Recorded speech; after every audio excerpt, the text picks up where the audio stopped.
તો આ તરફ ખેડાના નડિયાદમાં બીજા દિવસે પણ મુસળધાર રીતે વરસાદ વરસી રહ્યો છે। મેઘરાજા મન મૂકીને ખેડામાં વરસી રહ્યા છે। શહેરમાં મુખ્ય માર્ગ સંતરામ રોડ ઉપર પાણી ભરાઈ ગયા છે। સિવિલ હોસ્પિટલ રોડ નાના કુંભનાથ રોડ પર પાણી ભરાયા ત્યારે 24 કલાકમાં નડિયાદમાં 18 ઇંચ જેટલો વરસાદ ખાબક્યો છે। તો રોડ રસ્તા ઉપર અત્યારે વરસાદી પાણી ફરી વળ્યા છે। નદી વહેતી હોય તેવા દ્રશ્ય જોવા મળી રહ્યા છે, જેના કારણે અત્યારે લોકોને પારાવાર મુશ્કેલી વેઠવાનો વારો આવ્યો છે।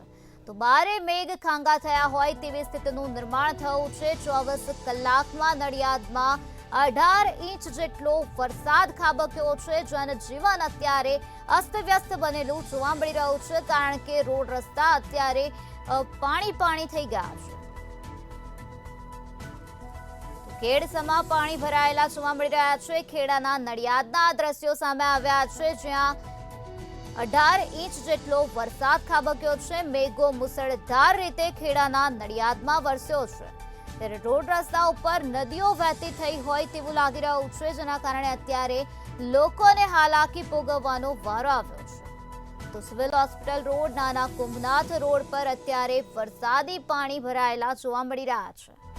હવામાન વિભાગ દ્વારા વરસાદને લઈને જે આગાહી વ્યક્ત કરવામાં આવી હતી, જેના અનુસંધાને ખેડાના નડિયાદમાં મેઘો મુસળધાર રીતે વરસ્યો છે, જેના કારણે અત્યારે ત્યાં અનેક વિસ્તારોમાં વરસાદી પાણી ભરાવાની સમસ્યા જોવા મળી રહી છે। કેડસમાં પાણી ભરાયેલા જોવા મળી રહ્યા છે। લોકોને અવરજવર કરવામાં મુશ્કેલી વેઠવાનો વારો આવ્યો છે।